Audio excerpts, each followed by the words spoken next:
ውድ ቻናላችን ቤተሰቦች እንኳን ወደ ቻናላችን በደህና መጣችሁ። ኤዲ ሃው ከኒውካስል ዩናይትድ ጋር በይፋ ተለያይቷል። ቼልሲዎችም የላርኩረስን ዝውውር መጨረሳቸውን ተነግሯል። እንደዚሁም ዚነዲን ዚዳንም የፈረንሳይ አዲሱ አሰልጣኝ ተደርጎ ተሹሟል። የቶተናም አሰልጣኝ የሆኑት ሮበርቶ ዲዘርቪም ከዚህ በኋላም ተጫዋች ማስፈረማችን አይቀርም የሚል አስተያየትን ሰጥቷል። እነዚህም በቆይታችን የምንመለከት ይሆናል። እናንተም እስከ መጨረሻው ደቂቃ ድረስ አብራችሁ ቆይታችሁ እንድትከታተሉት ያላችሁን ሀሳብ አስተያየት ኮሜንት ሴክሽን ላይ በመጻፍ እንድታሳውቁኝ፣ ሰብስክራይብ፣ ላይክ፣ ሼር እያደረጋችሁ የቻናሉ ቤተሰብ እንድትሆኑ በአክብሮት እጠይቃለሁ።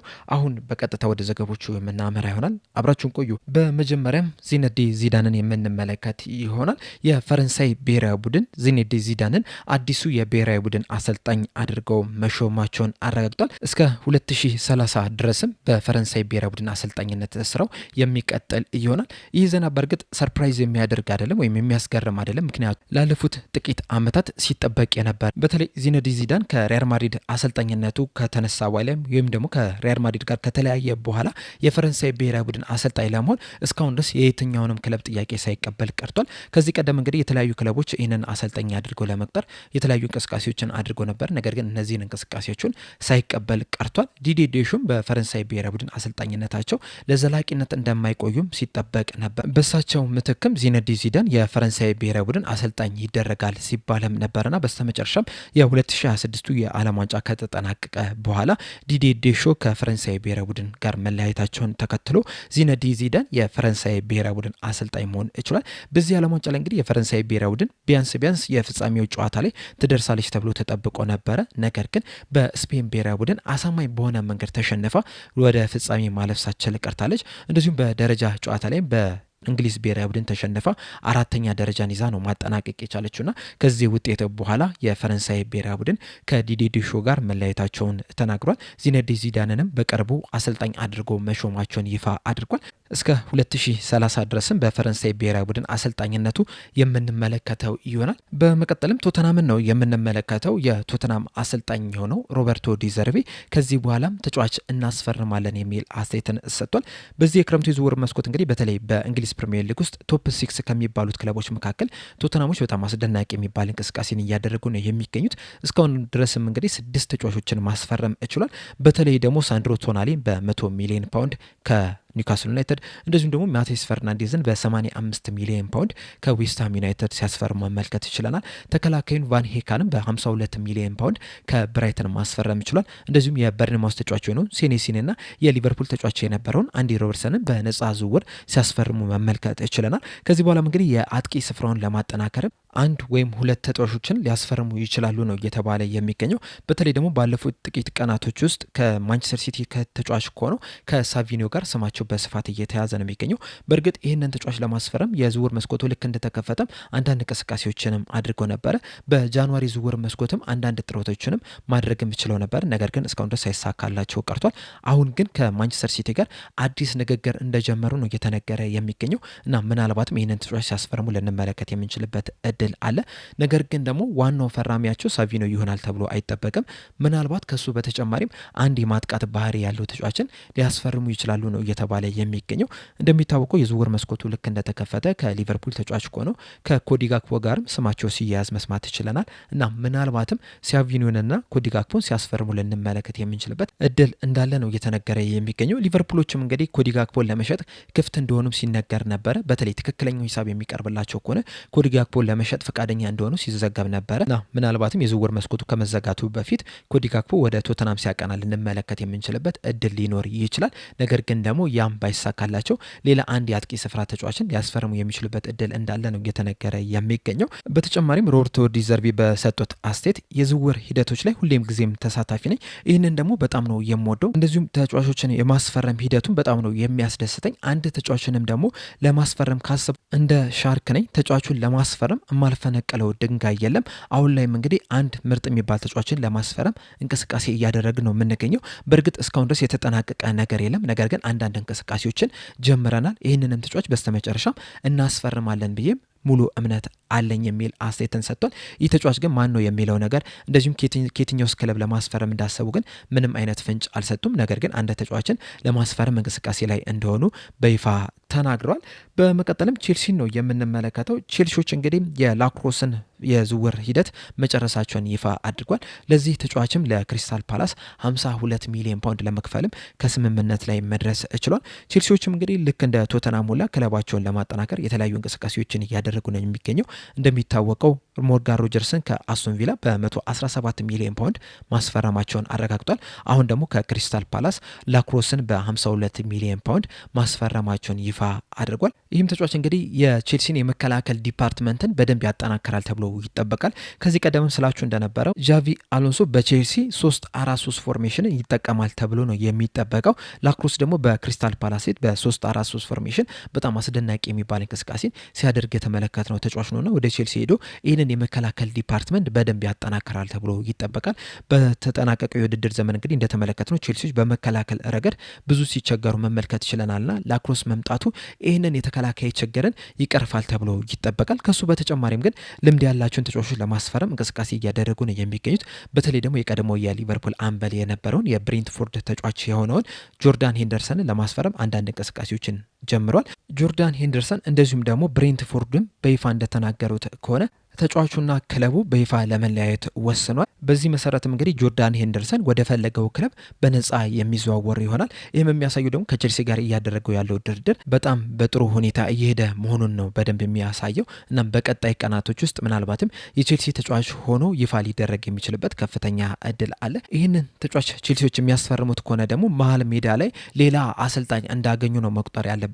ምክንያቱም በሊቨርፑል ቆይቶም በብሬንትፎርድም እንደዚሁም በሌሎች ክለቦችም ባደረገው ቆይታም እንደተመለከትነው ከሆነ በሜዳ ላይ ያለ እንደ አሰልጣኝ ነው የሚቆጠረውና ለቼልሲ ትልቅ አስተዋጽኦ ያደርጋል ተብሎ ይጠበቃል። በተለይ በቼልሲ ውስጥ ላሉት ወጣት ተጫዋቾች ትልቅ አርአያ ይሆናል ተብሎ ይጠበቃልና ዣቪ አሎንሶ ይህንን ተጫዋችም የፈለገበት ዋነኛው ምክንያትም ይህንን ልምድ እንዲያካፍል ነውና የሚያስፈርሙት ከሆነ ለቼልሲዎች ከፍተኛ ጥቅም ይሰጣል ተብሎ ይጠበቃል።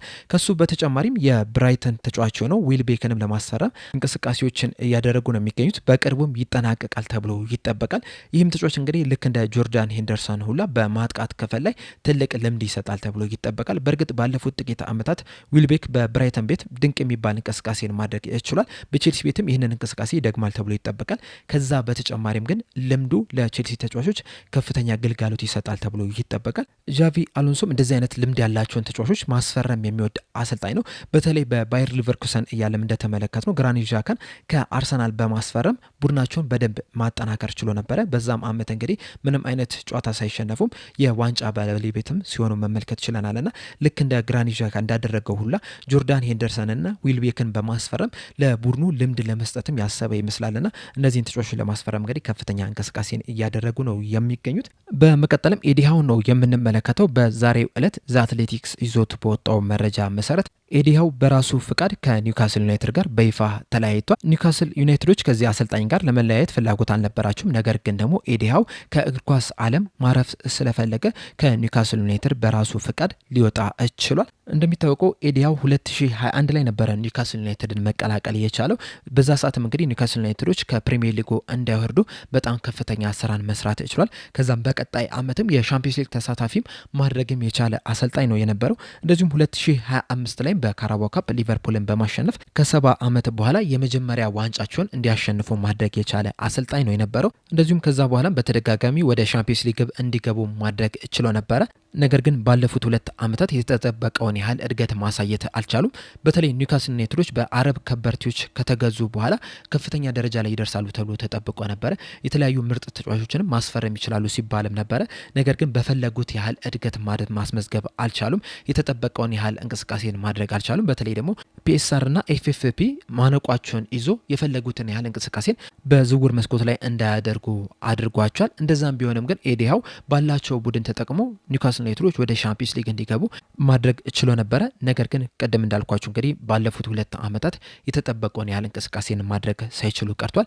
በተለይ ደግሞ የመጨረሻዎቹን 17 ያደረጓቸውን ጨዋታዎች ብንመለከት ኒውካስል ዩናይትዶች 5ቱን ብቻ ነው ማሸነፍ የቻሉትና ሲቸገሩ መመልከት ይችለናል። ይበልጥ ያስቸገራቸው ደግሞ ተጫዋቾችን ማስፈረማቸው ብቻ ብቻም ሳይሆን ከክለቡ የለቀቁት ተጫዋቾች ናቸው። በተለይ ደግሞ 2025 የክረምት የዝውውር መስኮት ላይ አሌክሳንደር ኢሳቅ በብዙ ጭቅጭቅ ወደ ሊቨርፑል መግባቱ አይዘነጋም።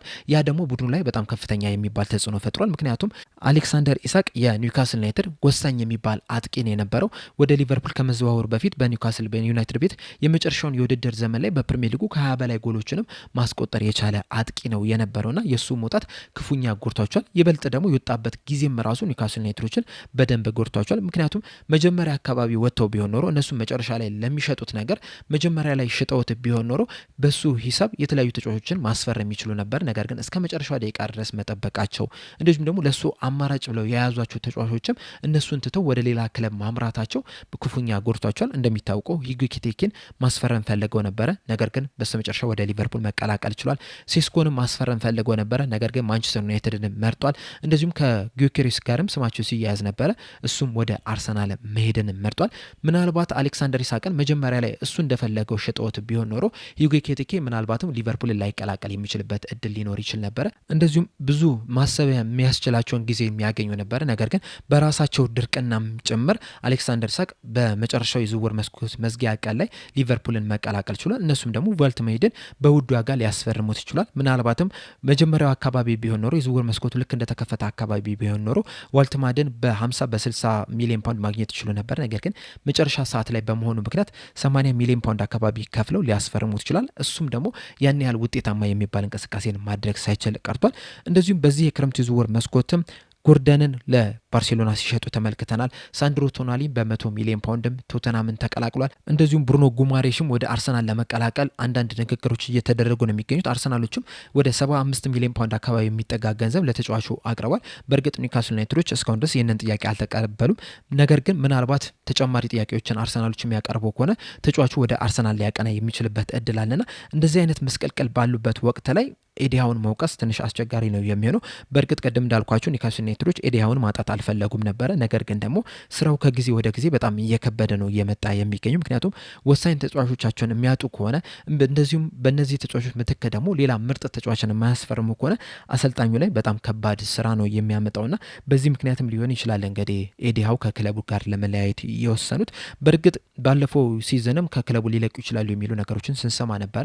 ነገር ግን ደግሞ ሲዝኑ ልክ እንደተጠናቀቀ አሁንም በኒውካስል ዩናይትድ ቤት እቆያለሁ የሚልን አስተያየትን ሰጥተው ነበረ። ነገር ግን አሁን ላይ ከክለቡ ጋር ለመለያየት ወስኗል። ኒውካስል ዩናይትዶችም ኤዲሃውን ለመተካትም ከጄስሊ ጋር ንግግር እያደረጉ እንደሆነ ነው እየተነገረ የሚገኘው። ይህ አሰልጣኝ እንግዲህ ከዚህ ቀደም በአል አህሊ ቤት 2 የኤዥያ ቻምፒየንስ ሊግ ዋንጫዎችን ማሳካት የቻለ አሰልጣኝ ነው። 2025 እና 2026 ላይ በተከታታይ 2 ጊዜ የኤዥያ ሻምፒዮን መሆን ይችላል። እንደዚሁም ከዛ በፊትም በአርቢ ሳልዝበርግም አስደናቂ የሚባልን ጊዜን ማሳለፍ ይችላል። ኒውካስል ዩናይትዶችም እንግዲህ ይህንን ጀርመናዊ አሰልጣኝ የኤዲሃው ምትክ አድርገው ለማምጣት አንዳንድ እንቅስቃሴዎችን ጀምሯል እየተባለ ይገኛል።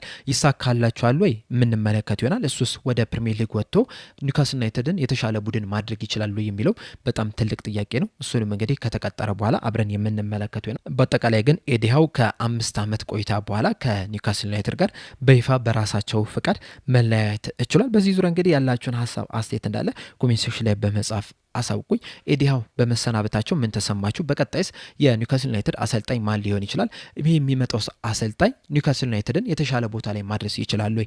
እንደዚህ ቼልሲዎችስ በዣቪ አሎንሶ ስር ምን አይነት ስኬትን ሊያሳኩ ይችላሉ? ምን አይነት ቡድን ሊሆኑ ይችላሉ? ሀሳባችሁን አስተያየታችሁ እንዳለ ኮሜንት ሴክሽን ላይ በመጻፍ አሳውቁኝ። ለአሁን ግን እኔ እዚህ ላይ አበቃው። እስከ መጨረሻ ደቂቃ ስለተከታተላችሁን ከልብ አመሰግናለሁ። በቀጣይ በሌላ እስከምንገናኝ ድረስ ሰብስክራይብ፣ ላይክ፣ ሼር ማድረግ እንዳትረሱ። ቸር ያቆየን።